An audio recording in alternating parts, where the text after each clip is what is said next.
souvent dans mon sommeil. Je suis dans le bloc, bloc, bloc. J'ai des visions sans pas. Dans mon bloc, bloc, bloc. Je suis dans le bloc, bloc, bloc. Je suis dans le bloc, bloc, bloc. Hey guys, what's up? So I want to talk about blockages, okay? I don't know if people actually understand that there's things in not only our chakras, but our subconscious limited beliefs that hold us back. And hold us back, and they're called blockages, okay? So in order to remove these blockages, it's usually a lesson that you have to learn, or you have to reprogram your subconscious mind, which is your inner child. Remember that. Of your old beliefs that you learned when you were a kid. Core beliefs of I am not enough, I am bad, I am damaged, I am broken, I am stupid, I am unworthy, I am not lovable, I am, all that stuff. So I'm actually going to do a thing on core beliefs. I don't know when, maybe today, I don't know. But, yeah, anyways, so blockages. So you can have blockages in your chakras, right? So it's like we want these desires, we want these prayers, we want these things and all these, whatever that gives us pleasure and what it is, whatever we want. And it's like, okay, and you can ask for it, and the universe is always already like, okay, let's go. You want it? Let's do this. You have to sacrifice a lot for these things, because at the moment, if you don't get it right away, it's because you're not ready for it. It's because you have to build your character. It's because the universe has better for you than what it is you're even asking for, but they want to give it to you in the right way, the right form. So there has been so many times, the lighting was weird. There has been so many times I cannot even tell you that I've asked for something, and it has taken so long. I'm asking for something right now, and it's still taking long, and I know all this, and you'd be like, thinking that I was the luckiest person in the world because I can do this and I can do that and I know this and I know that does not mean it's easy. I have to remind myself and be like, okay, nope, this is not what you're supposed to do.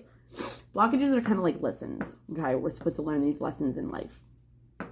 Okay, I've been in all narcissistical relationships, okay? If there's a relationship that I want that isn't suitable for me and I'm asking for a loving, healthy relationship, I'm going to have, as long as I surrender and I let it happen and I don't resist it and I don't go against it, I am going to have a lot of people wiped out of my life that are narcissistical. And I have to let it happen, because if I don't, then I'm going against what I'm asking for. And it's like, then the resistance, it hurts. It brings so much pain. It's like, the universe is like, okay, have you learned your lesson yet? We're going to hurt you again. Have you learned your lesson yet? Are you stronger with this? Do you get it? It's like, how many times do I have to do this before I actually get it? It's like a couple more times. But I've came to a point where I have committed myself to my own happiness. If this person does not make me happy and they bring me pain, if they bring me hurt, if they bring me suffering, if they bring me depression, stressing, anything like that, I have to detach myself from them. It doesn't matter if I know that I'm supposed to be with them in the end of the day. It doesn't matter if I know they're the love of my life. It doesn't matter if I know that they're a good friend. It doesn't matter if somebody has been there for me through thick and thin, and it's like, but now they're just a different person because something happened to them, and it's like, I don't want to leave them because they were there for me and I want to be there for them. But it's like, today is a day, I did astrology report yesterday. Today is a day where we're supposed to be looking at our relationships and really think, is this a give and take relationship, or is this person taking more than they're giving? Okay. It's really being honest with yourself and really realizing okay, this person doesn't make me happy. So what do you have to do? You have to cut them out. I'll, put as the cover page, one of a really, really good symbolic letting go kind of meme picture type things. It's pretty much like the tighter you hold on to something, the more it hurts. The moment you let go, you release your hand from holding on to a tight rope. That's what it is. Your hand doesn't hurt anymore because you're not holding on to it so tight. So it's like, that's what the universe tries to give you. They try to give you, we're all like, oh, God sucks. God isn't real. My life sucks. Da, da, da. No, it's because you're not learning the lessons. You're not able to get what you want because you're not ready for it. God isn't going to give you, or the universe, whatever you believe in, higher source, anything. You're not going to get anything that you want unless you work for it, okay? You want success, you got to work for it. You want to be rich, you got to work for it. You can't just be like thinking that it's going to like come in your fucking like lap and you're going to be like, oh yeah, hey, like, no. If you're not ready for your finances, you're not going to be rich. Like, it's like something like that. So we're going to talk about relationships because that's kind of like what I do. I talk mainly about relationships, love, unconditional love. Loving yourself the most, because that's another thing. If you don't love yourself, you're not going to commit to your own happiness. You're still going to put your happiness in other people. You're still going to rely on other people to make them happy. You know what I mean? Because, and it's different though when you're trying to make somebody happy out of you feeling better about something. Like, people are like, oh my God, you're only doing that so you feel good about yourself. Like, no, I'm doing it because I want to help them and it makes me happy to see them happy. That's different than being codependent on a person and having to make sure that you do everything for them so they don't leave you, or so that they accept you, or so that they love you, or so, you know, whatever, they don't abandon you. Like, we hold back what we want to say and don't say our emotions and how we're really feeling because we're scared that person will leave. Like, no, that's not loving yourself. That's putting yourself last. That's putting the person's needs first. And it's like, no, you don't do that. You put yourself first, always and what is it? Always and always. It's not always and always, but it's something like that. Every day and always. I don't freaking know. You know what I mean though. But so, in order to feel like you're worthy of something, you got to learn how to feel worthy. You got to change your subconscious minds. Like, people think that this is easy for me. It's not easy for me. If I don't have a topic to talk about, I get frustrated. It's like, I have committed myself to being happy, and it's been hard. Committing yourself to be happy is painful, okay? You need to get to a certain point where it doesn't hurt anymore if you lose somebody. It doesn't hurt anymore if you have to walk away. It doesn't hurt anymore if you have to anything, because your commitment is being happy because you love yourself, right? So when I do these videos, and I just want to do a video just because it makes me feel good, I like helping people, I like sharing the knowledge that I know. It's like, I'd rather somebody ask me what to talk about rather than me trying to have to figure it out. Like, that makes me so frustrated, and it gives me insecurities because I'm like, okay, I know I'm not stupid, but those core beliefs come up that I learned as a kid that I was stupid, and I'm a Gemini, so I'm all about talking, okay? All about talking. And my wounded child in my birth chart is in Gemini, so it's all about talking. It's all about learning how to communicate. It's all about, you know, having the confidence to learn how to speak my mind and be my authentic self. That's what it really is all about. If you want to be happy, you gotta be you, man. You can't be a different person for somebody else and lose who you are. Like, you really gotta learn who you are and self-reflect. That's what it's really about. Like, you might not realize it, but that's literally what it's about, is like self-reflecting, who you want to be, what kind of personality do you want to have. Again, who you want to be as a person in your reality. I love that. And it's like, do you want to bring trauma and attract chaos, or do you want to heal and learn how to love? Like, love and gratitude are the biggest, the highest vibrational, like, element, feeling, emotion that you can have. The more you can stay in that vibration, the better you can manifest, because you're appreciative of what you're getting. You're not like greedy and wanting more and not being appreciative of what you already have. Like, no, like, yesterday I had a fucking amazing day. Amazing. All day I was like, thank you, I'm so grateful, thank you, like, all day. Like, it's been like that actually for the past couple days for me. But you know what's behind it? Pain. Because I'm gonna cry, because there's a person in my life that I unconditionally love, and I know I'm supposed to be. I know he's my twin flame. Like, I am part of the twin flame community. He's actually my twin ray, which is way more than a twin flame. But it's like, if you just heard that, I did not fart. It was my foot, like, moving on my chair. I heard it and I was like, just in case, like, that little tidbit, like, you hear it, it's like, nope, I didn't do that, just confirming. But anyways, I love my twin flame, but in order to even attract somebody that's going to love me, it's not about the way I love my twin flame. It's about the way I love myself, because I can't attract my twin flame unless I love myself, because he is me. I am him. We are a mirror of each other. So what a twin flame does is they trigger the fucking shit out of you, man. Like, trigger you so bad. So bad. It's not even funny. But that's what brings out all your insecurities and your fears and your depressions and your pain and your numbing and everything that you suppressed and emotions. And it's painful. But if you commit to being happy, if you commit to looking at love and bringing love into every situation, which is about loving yourself, not being hard on yourself, not having to put somebody else first in order to not pay attention to you because you don't want to face yourself. Minute I freaking finally realized it and I looked at him, I was like, oh my God, you're me. And I fucking freaked the fuck out and I ran away. And that's how it all starts.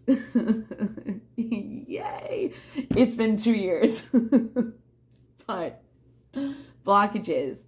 If he doesn't fix his blockages and I don't fix mine, there's no reunion. So if you come together, there's an energy that you're both have within you at that time that's attracting you to each other. And it could be bad. It could just be like, hey, I'm horny. Like, can you just fucking come fuck me? Like, hey.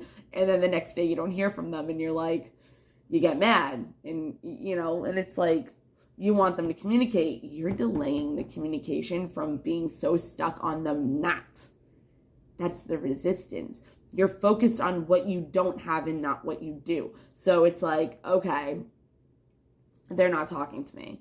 Instead of me focusing on it so much and bothering them so much, it's like you have to focus your attention on something else. Forget about that. The universe knows what you want. Like, you either know what you want or you know what you don't want. If you know what you don't want, then you know what you do want, right? So that's another part of committing to your happiness, because, all right, my new belief is hard as hell. Hard as hell, okay? I have dedicated myself to not having any toxic males in my life anymore, to where my son will grow up in toxic relationships.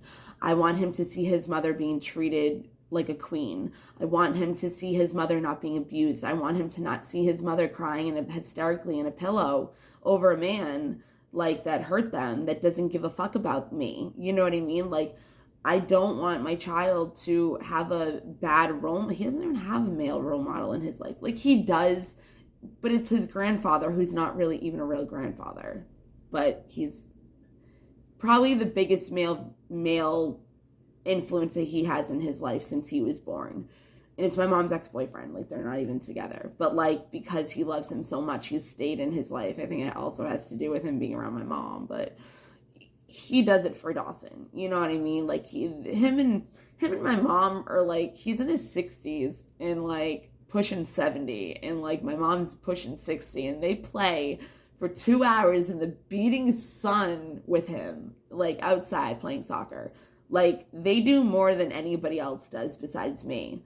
Like, his dad, his Vavu, his Tia, my dad, like, my side of the family. Like, no, nobody does shit with him except for the three of us. And it's like, I'm not going to have no male figure who is a good influence on him, who is going to be my boyfriend or my husband one day. Like, that's not happening. Like, and it's like my twin flame, like, yo, if you don't step it up, like, I can't be with you. And it hurts. That's the pain, but that's what I need to do to get to my own happiness. And it's like, I can go out there and find somebody else, but he's my happiness. And it's not a relying on him for my happiness, because I can find happiness outside of him. But when it comes down to a relationship, I bet I could find happiness with somebody else. And I might even forget about him. But you can't put labels on it either, because the longest time I've stayed with other people thinking that they were my twin flame, but they were a fake twin flame. When I looked at this kid in his eyes, I saw my own soul. And that's what you are. You're one soul in two separate bodies. And you're so powerful together that's why you're separate. Like Zeus did that to the twin flames and like the mythological days, whatever. So committing to being happy isn't all what it's cracked up to be. There is pain behind the happiness. But in order to get the blessing, you've got to learn the lessons. Like, where is the pain coming from? Where does it stem from? You got to start asking these questions to your subconscious mind. You got to ask your my little Bethany, why do you feel like this? Where does this stem from? What chakras need to be balanced? Like, what's out of place? Like, if you're depressed, there's so many chakras that are out of place. You know, you have the root chakra, which means like you don't feel stable. Sacral is your emotions are out of whack, and your relationships are out of whack, and maybe your sex life or your sexual preference or maybe your sexuality in general is being questioned, and that's unstable. Your solar plexus, maybe you have self-esteem issues and you feel insecure and you have fears and you have a bad self-image of yourself or your body image or whatever. Then you have your heart chakra. If you're depressed, you obviously don't love yourself because you're letting yourself get depressed over something that you shouldn't be, because that's resistance. That's where depression comes from. It's resistance. So anxiety, resistance. Anxiety is not really, anxiety comes from not living in the moment. It comes from not living in the now, because you're either stressing out about the future or you're thinking about the past and you're bringing your past into your present. Because what we think about is what we manifest. So if you're thinking about, oh my God, you still have that guilt from that relationship that didn't work out. If you change and that person doesn't follow with you, there's a reason. They're not compatible. They're not at the same frequency. And you don't want to dabble yourself down to a low frequency just to be with somebody when you can be at a high frequency and find somebody else that's at the same frequency. Like, no. See,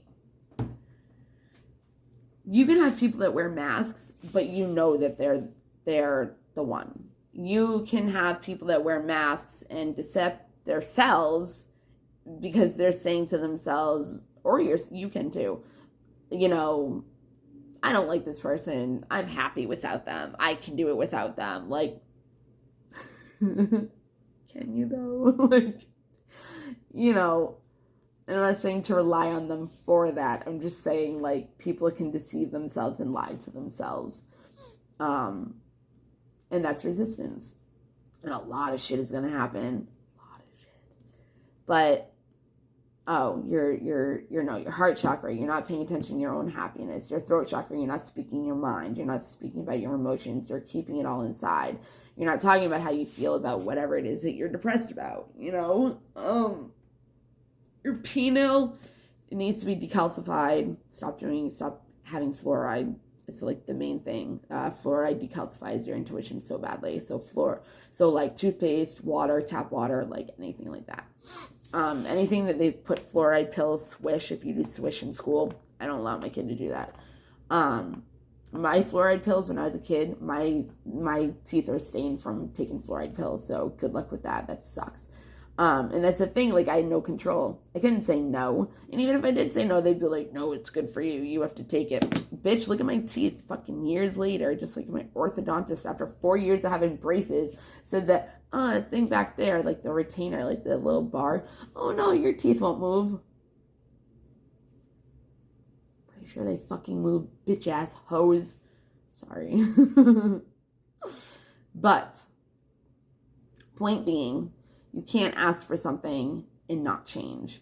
You can't want somebody else to change and not change first. I think I'm going to leave it here. Oh, in your crown chakra, if you're depressed, you're not connected to spirit, because you would give your burdens away. And again, not easy, not saying it is. Just because I know doesn't mean that I'm able to do it. I still get insecure about my body and the way I look, and people are like, how can you do that? Da-da-da. Because I've had insecurities in the past that have grew from my body image. I used to have an eating disorder. Like, I wasn't anorexic or bulimic or anything, but I had something called an emotional eating disorder, which pretty much, if I wasn't in a good place, I had no appetite. Or I just wouldn't eat because I didn't give a fuck about myself. Like, that's what emotional is. They're awake. They were like squawking so badly that I had to put their little like nightcap back on. And I think they're just kind of like done, which I think I'm going to be too. But hopefully this helps somebody. I wish there was more I could talk about, but sometimes I get sidetracked and now I don't like know where else to go without saying the same thing maybe. I pretty much got my point across, and I don't want these videos to be like hour long like I used to do, but if people would like tell me what they want to hear about, it would be so much better. But commit to your happiness. Committing to your happiness means if something is going to make somebody else unhappy, you have to do it. Round boundaries need to be set, and you need to learn how to say no when you don't want to do something. Because you can't expect somebody like to read your mind either, so you can't have resentment against somebody but not tell them what's wrong. Because then they don't know, and then you're mad at them, and then it's like, but you didn't tell them. So how are they supposed to know and do anything about it to try to fix it or try to make you feel better or help? Yeah. Okay. Bye, guys. I already took off my necklace, but I don't care. I was listening to what I was saying. When I said the part about when you want something as well, you got to be patient, because if you do want a loving relationship and you want the one that you want with somebody, you're not supposed, okay. When you ask for something, you can't have the outcome you want. That's why you're supposed to surrender and let go, because if you're holding on to what you want and the universe has something so much better, you're resisting. Patience. I know. We're so used to being like, I want what I want now.